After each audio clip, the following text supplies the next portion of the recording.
হঠাৎ করে বাসায় মেহমান চলে আসলো, তো মেহমানদের খাবার নেওয়ার জন্য হয়েছে হোটেলে চলে আসলাম।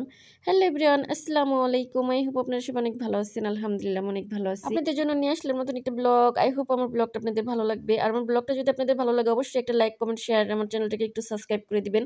বাসায় হয়েছে অনেক বেশি ময়লা হয়ে গেছিল সেই ঈদের আগের দিন, চাঁদ ওঠার দিন চাঁদ রাতে আর কি ময়লা ফেলছি, পরে আর এই পর্যন্ত ময়লা ফেলি নাই।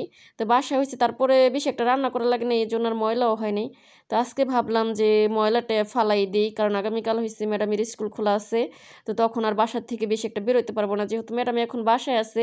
সেজন্য পুরো বাসার ময়লা টয়লা এক জায়গায় করে সব ফেলে দিব আজকে, আর বাসাটাও ভালোভাবে পরিষ্কার করব। এই তো দেখুন বাসার থেকে একদম বেরোয় গেলাম ময়লাটা নিয়ে। তো এখন হলো যাইতেছি সেই মসজিদের কাছে, ময়লার ড্রাম আছে ওই জায়গায়। তো সৌদি আরবে কিন্তু যেখানে সেখানে ময়লা ফালানো নিষেধ।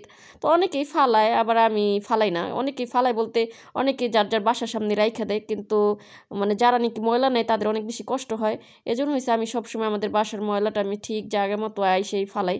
তো যে দেখুন ড্রামের ভিতরে হয়েছে আরও 2 ব্যাগ ফালাইলাম ছোট ছোট। পরে হয়েছে যে রান্নাঘরে যে বড় ঝুড়ি আসলো ওই ঝুড়ির ময়লাটা ফালাইলাম। তো এখন হয়েছে ঝুড়িটা হাতে করে চলে যাইতেছে। আর বাইরে হয়েছে অনেক বেশি রোদ ছিল আজকে, হাওয়া বাতাস কিচ্ছু ছিল না।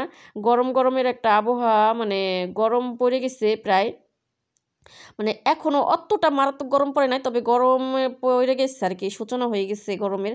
তাই তো দেখুন আমাদের হয়েছে এই সাইডটায়, যে আমরা এই সাইডটা দিয়ে আর কি ভিতরে যাই আসি, কারণ আমাদের আমরা যেহেতু দোতলায় থাকি, তো আমরা বেশিরভাগ সময় হয়েছে বাসার পিছনের গেট দিয়ে হয়েছে বা মানে বের হয় বা আবার বাসার ভিতরে যাই। তো এই জায়গায় হয়েছে ম্যাডামে অনেক রকমের গাছ লাগায় রাখছে, আর গাছগুলো হয়েছে প্রতিদিন পানি দেওয়া লাগে। আর কবুতরে হয়েছে পায়খানা কইরা পুরা, মানে এই বাইরের এই যে বাইরের বাড়ি বলেন বা উঠোন বলেন পুরাটাই আর কি নোংরা করে ফেলে, কয়েকদিন পর পরই ধোয়া লাগে। আর এই যে দেখুন ম্যাডাম হয়েছে এই জায়গায় গোলাপ ফুল গাছ আনছে আর বেশ কিছুদিন আগে। তো এই জায়গায় হয়েছে লাল টুকটুকে একটা গোলাপ ফুল ফুটছে। তো এই গোলাপ ফুলটা মানে ধরে হয়েছে আমি একটু আদর করতেছিলাম, আর একটু স্মেলটাও নিতেছিলাম, আর অনেক ভালো লাগতেছিল। আর বিশেষ করে হচ্ছে আমি হাতে মেহেন্দি দিছি, যে এটাও আপনাদের সাথে দেখাইতেছিলাম আর কি। তো এই দেখুন ফুলটা হয়েছে একদম লাল টুকটুকা, দেখতে অনেক সুন্দর লাগতেছিল। আর গাছটা অনেক বেশি সতেজ আর হয়েছে মানে তাজা। আর আমাদের বাসায় হয়েছে ম্যাডামে যে কটাই গাছ লাগাইছে, কিছু গাছ হয়েছে টপের ভিতরে, আর কিছু গাছ হয়েছে মানে ফুলুর খুইরা পরে মাটিতে লাগাইছে। আর যে দেখুন এখানে সাদা আর একটা গোলাপ ফুল গাছ। তো সাদা গোলাপ ফুল গাছটা হয়েছে অনেক বেশি সতেজ, মানে আসছে না যে গাছগুলো একদম মরা টেনটেনা ওইরকম না, প্রতিদিন পানি দেওয়া হয় তো একদম তাজা। তো ওই গাছে হয়েছে 2টা ফুল ফুটছে, একটা কলি আর একটা হয়েছে এমনি বড় ফুল ফুটছে। আর এই ফুলগুলো হয়েছে তাড়াতাড়ি নষ্ট হয়ে যায়। তো দেখুন আরেকটা গোলাপ ফুল গাছ, এই গোলাপ ফুল গাছটা হয়েছে সবসময় অনেক বেশি কলি আসে, কিন্তু ফুল ভালো মতো ফুটে না। কলির থেকে এই ফুলগুলো একদম শুকায়া যায়। তো এই গাছটার ভিতরে হয়েছে অনেকগুলা কলি আসছে। আর এটা হয়েছে একটা লেবু গাছ, আর এটিগুলো হয়েছে টিন ফল গাছ। তো টিন ফল গাছে হয়েছে এর আগে একবার ফল ধরছিল, কিন্তু ফলগুলো থাকে নাই। আর এখানে হয়েছে 2টা মালটা গাছ, মানে অনেক অনেক গাছই আছে। পরে হয়েছে একটা লেবু গাছ, তারপর হয়েছে আর একটা টিন ফল গাছ, আর এই যে গোলাপ ফুলটা।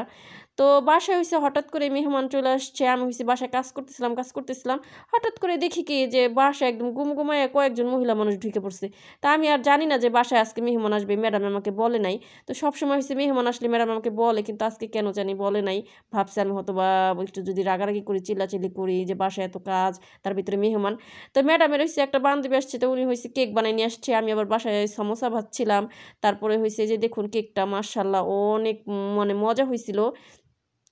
তো কেকটা যে আনছে সেই হয়েছে আর কি উঠাই দিতেছিল। তো কেকটা হয়েছে, এই কেকগুলো হয়েছে আমিও বানাইতে পারি, আমি অনেক আগে অনেক বানাইছি, কিন্তু এখন আর বানাই না। ম্যাডামে হয়েছে ভুলে গেছে বলতে আমার ম্যাডামে বাসায় যে কোনো একটা জিনিস কখনো মানে যখন একবার দুইবার খায়া যদি মজা লাগে, তো ওইটা যতদিন পর্যন্ত মনে থাকবে বা ওই খাবারের কথা যতদিন পর্যন্ত না ভুলবে, শুধু ওইটাই বানাইতে বলবে।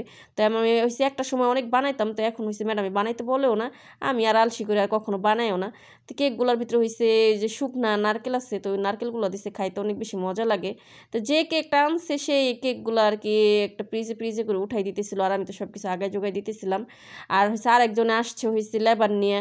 তো যেহেতু মেহমান আর কি না বলে হুট করে চলে আসছে, তাড়াহুড়া করে এখন যাইতেছি এই যে বাড়ির পাশে একটা মাতাম আছে, মাতাম বলতে খাবারের হোটেল। তো ম্যাডাম হয়েছে টাকা দিছে, বলতেছে যে রান্না করা লাগবে না, এত তাড়াতাড়ি করে আর কি রান্না বা করবি, তাই মানে যদি পারোস তো হোটেল থেকে খাবার নিয়ে আয়। তো আমি তো এই যে দেখুন এই যে হোটেলটা আমাদের বাসার থেকে, মানে আমাদের বাসার রাস্তার এই পারে, আর খাবারের হোটেলটা হয়েছে রাস্তার ওই পারে। আর রাস্তাঘাটে কিন্তু অনেক গাড়ি চলে। সৌদি আরবে হইছে রাস্তাঘাটে মানুষ না চললে কি অনেক বেশি গাড়ি চলে, রানিংয়ের উপরে থাকে, অনেক ভয়ও লাগে মাঝে মধ্যে। কিন্তু এই দেশের গাড়িগুলো আমাদের বাংলাদেশের মতো না, মানে যেই দিক দিয়ে যায় ওই দিক দিয়ে যায়, আবার যে দিক দিয়ে গাড়িগুলো আসে ওই দিক দিয়ে আসে, এজন্য একটু সুবিধা আছে আর কি। তো যাই হোক, এই যে দেখুন চলে আসলাম। তো এই জায়গায় আসতে আসতে একটা কয়েল ছিল হাতে, 4 টাকার 4টা কয়েল ছিল, তো পড়ে গেছে। পরে হয়েছে দেখলাম একটা আঙ্কেল রাস্তা ঝাড়ু দিতেছে, তো আঙ্কেলটাকে হয়েছে ভাঙতে ওই 4 টাকা দিয়ে দিলাম, 4.5 টাকা ছিল মেবি। পরে হয়েছে দেখুন কাউন্টারে চলে আসলাম, আর আজকে হয়েছে একদম ফাঁকা, প্রায় বিকাল দিকে আসছি, বেশি একটা ভিড় ছিল না। এই দেখুন মেনুতে অনেক অনেক খাবারের আইটেম ছিল। তা আমি হয়েছে এই জায়গায় চাইতেছিলাম দিজার শাওই, মানে ওই যে চাপ দিয়ে যেই মুরগিটা পোড়ায় ওই মুরগিটা। পরে হয়েছে উনি বলতেছিল, যে লোকটা বলতেছিল যে নাইকা, পরে যেটা ছিল ওইটাই নিলাম আর কি। দিজাস আর হয়েছে রোজ দিল। ওই যে দেখুন ওই যে ভাইয়াটা হয়েছে মানে ইসের অন টাইম প্লেটের ভিতর, প্লেট না অন টাইম ইসের ভিতর আর কি বাইরে দিতেছিল, প্লেটে তো হয় প্লেট না, আচ্ছা খাড়া একটা বাটির মতো আর কি অন টাইম এগুলা, তো ওগুলোর ভিতরে বাইরে দিতেছিল। আর ওই পাশে হয়েছে মুরগি রাখছে, ওই যে দেখুন মুরগিগুলা কীভাবে কীভাবে ভাসছে, তো ওই মুরগিগুলো হয়েছে দিতেছিল। তাই আমি হয়েছে ম্যাডাম আমাকে বলছে 1.5টা মুরগি নেওয়ার জন্য, আধখান হয়েছে আমার জন্য আর আধখান হয়েছে মানে একটা হয়েছে মেহমানদের জন্য। আধখান বলতে আমার ওই যে ছোটো আম্মু আবার আসছে তার ম্যাডামের সাথে আমাদের বাসায়, কিন্তু আমি হয়েছে এই জায়গায় আর আমাদের জন্য খাবার নেই না, কারণ আমার পছন্দ হয়েছে যে চাপ দিয়ে পোড়া ওই মাংসগুলা মুরগিগুলা, তো ওই মুরগিগুলা ছিল না, তো সেজন্য আর আমার জন্য নিলাম না। তাছাড়া বাসায় আমি আবার রান্নাও করছি, আন্টিরা আছে ওনারাও রান্না করছে, তারপর আমি আবার রান্না করছি, সবাই একসাথে ওই বাঙালি খাবারই খাবো না, এই খাবার আর মানে মজা লাগবে না, সেজন্য আর কি নিলাম না। তো টাকা খরচ করে যেহেতু খাবো না, টাকা খরচ করার তো কোনো দরকার নাই। তো এই জায়গায় হয়েছে আমি একটা মুরগি আর 2 প্লেট ভাত নিছি। তারপরে হয়েছে লোকটা যে লেবু তারপরে কাঁচামরিচ দিয়ে দিল, তারপর হয়েছে একটা সুপরা দিয়ে দিল কাগজের, আর নিয়ে নিলাম হয়েছে এই জায়গা থেকে একটা পেপসি। এই পেপসিটা মেবি 9 টাকা না 8 টাকা যেন রাখছে। তো ভাইয়াটাকে হয়েছে টাকা দিলাম ওই একই দোকান থেকে আর কি। তো আমি হয়েছে আরও টাকা পাবো, তো ভাইয়াটা হয়েছে আমাকে টাকা ভাঙটাই দিল। তো আমি হয়েছে আবার চলে যাইতেছি আর দেখাইতেছিলাম। এই যে দেখুন আমি কিন্তু এখন দোকানের পাশে দাঁড়ায় আছি, আর ওই যে মানে ওই রাস্তার ওই সাইডে পেশ কালার বড় একটা গাছালা, ওই বাসাটা হয়েছে আমাদের। তো যে দেখুন আমি চলে যাইতেছি একা একা। আর আমার অভ্যেস আছে, আপনারা আবার ভাইবেন না যে আমি কি হারাই যাবো নাকি, আসলে দোকানটা অনেক কাছে, আমাদের বাসা থেকে বেরোইলে পরে মানে ওই হোটেলটা দেখা যায়, খাবারের হোটেল। আমি মাঝে মধ্যে যাই হয়েছে খাবার নিয়ে আসি। যে দেখুন কত তাড়াতাড়ি চলে আসলাম, হাইটে হাইটে গেলাম আবার হাইটে হাইটে নিয়ে আসলাম। আর হয়েছে ভালোই লাগে আমার হাঁটলে পরে, তো অনেক বেশি হাঁটলে আমার ক্লান্ত লাগে, কিন্তু মাঝে মধ্যে এমন দোকানপাটে গেলে ভালোই লাগে। যে দেখুন আন্টি আসছে, তারপর হয়েছে আমার ছোটো আম্মু আসছে, তাই ছোটো আম্মু হয়েছে আমার বাসায় একটু থালা বাসন ছিল ওইগুলো ধুয়ে দিতেছিল। আর এই যে আমি খাবারগুলো আইনেই হয়েছে রান্নাঘরের ফ্লোরে রাইখে দিছি, যখন খাইতে চাবে তখন দিব। তো সোপি আন্টি হয়েছে তার ম্যাডামের মেয়েকে নিয়ে বসে আছে। এই বাবুটা হয়েছে অনেক বেশি অসুস্থ, জন্মগতভাবে একটু অসুস্থ। এই বাবুটার বয়স হয়েছে 5 বছর 5.5 বছর, কিন্তু বাবুটা এখনও ছোট, একটু প্রতিবন্ধীর মতো। আল্লাহ তালা ওকে তাড়াতাড়ি সুস্থ করে দিক। সব সময় আর কি যে নাকের ভিতর দিয়ে পেটের পর্যন্ত পাইপ মানে ঢোকা রাখছে, ওইটা দিয়ে খাওয়ানো লাগে, মানে ওষুধ টষুধ যত যা আছে। তো যাই হোক অনেকটা কাজ টাজ ছিল, তো ওইগুলো করলাম। তারপর হয়েছে আন্টিদের সাথে গল্প করলাম, পরে হয়েছে খাবারগুলো আনছিলাম। তো ম্যাডাম একটু পরে দিতে বলছিল, পরে হয়েছে যে এখন দেখুন খাবারগুলো এখন দিয়ে দিব, যে খাওয়া দাওয়া করুক। কারণ যে আসছে আমার ম্যাডামের ভাস্তি আসছে, তারপর ওনার একটা ভাই বউ আসছে, তারপর আমার ম্যাডামের একটা ফ্রেন্ড আসছে, তারপর আরও একটা মেয়ে আসছে, মানে সবাইকে আমি চিনি, আমাদের পরিচিত। যে দেখুন আমি হোটেল থেকে যে মাত্র এই খাবারগুলো নিয়ে আসলাম, তো এই খাবারগুলো হয়েছে এখন খাইতে দিব। তো মুরগিটা হয়েছে আগে উঠায় রাখতেছিলাম, ভাতটা আগে প্লেটের ভিতরে দিয়ে নেই, পরে হয়েছে মুরগিটা উপরে দিয়ে দিব। আর দুই প্লেটের ভিতরে কিন্তু মানে আধখান একটা মুরগি আর হয়েছে 2 প্লেট ভাত, আর ভাতগুলো কিন্তু অনেকখানি ছিল। আর সৌদিয়ান মহিলারা তো হয়েছে খাওয়ার আগে ভাত খাওয়ার আগে অনেক কিছু খায়, এগের ভাত দিলে পরে বেশি একটা খাইতে চায় না।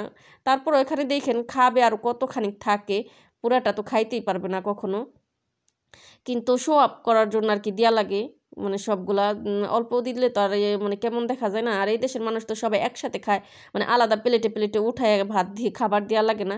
তো ছোটা মুগো হয়েছে আমাকে ভাতটা বাড়ার জন্য হেল্প করার, ভাত হয়েছে অনেক বেশি ঝরঝরা ছিল, একটা সাদা একটা হলুদ, এটার নাম হয়েছে রোজ মেনাদিল বোতল, হ্যাঁ রোজ মেনাদিলে। আর হয়েছে পরে একটা গরম মশলা দিছিল বড়, তো হয়েছে ভাতগুলো একটু সরাই দিলাম।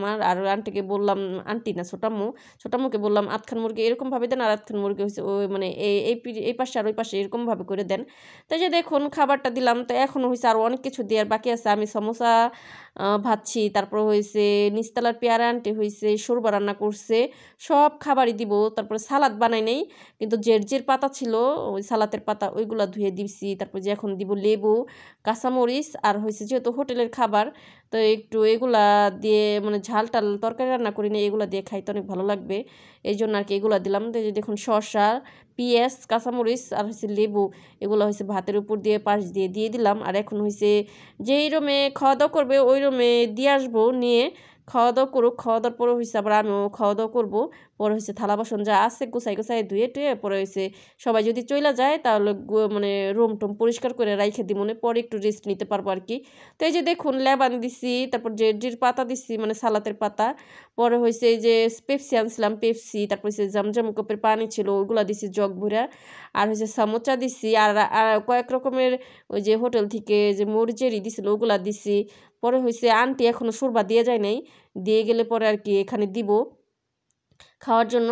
পরে হয়েছে ম্যাডামদের খাইতে দিয়ে পরে আমরা খাওয়া দাওয়া করলাম। আর আমরা আজকে রান্না করছিলাম হয়েছে রান্নাটা রেসিপিটা দেখাইতে পারলাম না, মাসকালার ডাল দিয়ে আর পেঁপে দিয়ে, আর এই খাবারটা হচ্ছে অনেক বেশি মজা। আর হয়েছে যে শুটকি মাছ দিয়ে চচ্চড়ি আর হয়েছে মাছ ভাজা, অনেক অনেক রকমের খাবার ছিল, আলহামদুলিল্লাহ সবগুলো খাবার অনেক ভালো লাগছে। খাওয়া দাওয়া করে হয়েছে আবার উপরে চলে আসলাম, উপরে এসে ওই যে দেখি ম্যাডামরা খাইছে, খায়াটা এরকমভাবে রাইখে দিছে, আর অনেকগুলা ভাত আর মুরগি হয়েছে বেশি হয়েছে।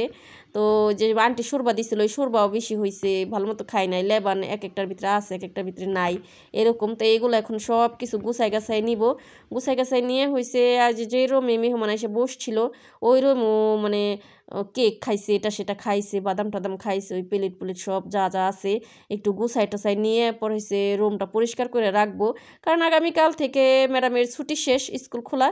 তো স্কুল খোলা থাকলে হয়েছে তাড়াতাড়ি ঘুমের থেকে ওঠা লাগে, ম্যাডামের জন্য রান্নাবান্না করা লাগে আর কি। তো আজকের ব্লগটা এই পর্যন্তই, দেখা হবে নেক্সট ব্লগে, সেই পর্যন্ত ভালো থাকবেন, সুস্থ থাকবেন। Thank you for watching video. আর আমার ব্লগটা যদি আপনাদের ভালো লাগে অবশ্যই অবশ্যই একটা লাইক দিবেন, আর না টেনে পুরো ব্লগটা দেখবেন, আশা করি আপনাদের ভালো লাগবে। তো এই তো দেখুন এখন হয়েছে যে গুছাই গুছাই আর কি রান্নাঘরে সবগুলা নিতেছিলাম, নিয়ে নিয়ে হয়েছে রান্নাঘরে রাখতেছিলাম, আর রুমগুলোও পরিষ্কার টরিষ্কার কইরা পরে হয়েছে এখন বৈশা বৈশা রেস্ট নিব, জিরাবো। তাই আল্লাহ হাফেজ, সবাইকে ধন্যবাদ, আসসালামু আলাইকুম।